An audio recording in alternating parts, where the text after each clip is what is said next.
नमस्कार। अब हम लोग देखेंगे सरफेस केमिस्ट्री के अंतर्गत अधिशोषण हमने पढ़ लिया था। अधिशोषण का भी दो प्रकार था, अधिशोषक और अधिशोष। अब हम लोग देखेंगे अवशोषण। सतह पर जो घटना घटती है किस रूप में घटती है, उसी का पहला पार्ट हमने देखा था अधिशोषण। अब हम लोग देखेंगे अवशोषण, जिसका इंग्लिश है एब्जॉर्प्शन। अब यह अवशोषण क्या है, यह तो हमने पहले भी आपको समझा दिया, पहला वीडियो में क्लियरेंस कर दिया था। पुनः एक बार समझ लीजिए, कोई भी ठोस या द्रव पदार्थ है, ठोस या द्रव पदार्थ, इसकी जो बाहरी सतह पर जब अणु आकर चिपक जाता है, बाहरी पदार्थ जब इसके अणु आकर आकर्षित हो जाता है या जुड़ जाता है या चिपक जाता है या सतह पर जो है ना अट्रैक्शन हो जाता है, तो ऐसी क्रिया को अधिशोषण कहते हैं। ऐसी क्रिया क्या कहलाता है? अधिशोषण। और जब अवशोषण क्रिया होगा, इसकी बाहरी सतह पर भी होगा और इसके भीतरी सतह पर भी क्या होगा, अणु प्रवेश कर जाएगा। अब दोनों सतह प्रवेश कर जाएगा, बाहर और भीतर। बस सिर्फ इतना याद रखिए, बाहर में जो रहेगा वह अधिशोषण होगा। बाहर से के द्वारा, बाहर से कोई आदमी जाएगा अंदर में, बाहर से जब अंदर में घुस जाएगा और दोनों जगह इसका मौजूद रहेगा आकर्षण, तो इसी क्रिया को अवशोषण कहलाएगा। क्लियरेंस हो गया।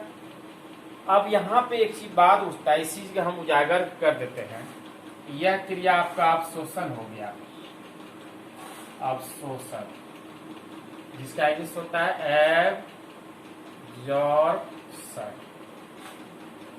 और यहाँ पे भी फिगर एक ले लेते हैं। ठोस पदार्थ के अणु है जिसकी बाहरी सतह पर ही क्या था, फिगर दोनों को साथ में समझा देते हैं। अणु आकर के चिपक गया था, यह हमारा क्या था, अधिशोषण, अधिशोषण, जिसका इंग्लिश था एडसॉर्प्शन। डी का और बी का अंतर है, इतना से याद रखेंगे, एडसॉर्प्शन और एब्सॉर्प्शन। क्लियर हो गया। इसमें गौर करेंगे, इसके जो अणु जो आकर चिपकता है वह कमजोर अणु होता है। यह दुर्बल वांडर वाल, ये सब समझाएंगे। भौतिक अधिशोषण, अधिशोषण जो है ना, रासायनिक अधिशोषण, थोड़ा हिंट्स कर देते हैं इसी जगह। इसके जो अणु आते हैं यह कमजोर अणु होता है। अब कैसे?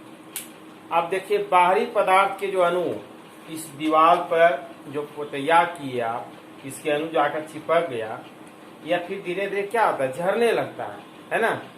अगर से थोड़ा सा ब्रश या कुछ चला दिए इसमें, तो समझिए बाहरी अणु का पत्ता क्या होगा, साफ हो जाएगा। इसलिए इसके अणु को कहा जाता है दुर्बल, कमजोर। तो यह जो अणु दुर्बल का बल का जो निर्माण होता है, इसके साइंटिस्ट था दुर्बल वांडर वाल। ये सब आगे चल के हम बताएंगे, सिर्फ इतना ही समझिए। तो याद रखेंगे, अधिशोषण में जो अणु होता है यह क्या होता है, कमजोर होता है। अब इसके अणु क्या होता है, बाहर में भी रहता है और अंदर में रहता है। तो इसके अणु क्या होगा, मजबूत रहेगा, स्ट्रॉन्ग रहेगा। क्योंकि बाहर से अंदर आने में समय तो लगेगा, अंजार तो नहीं पाएगा।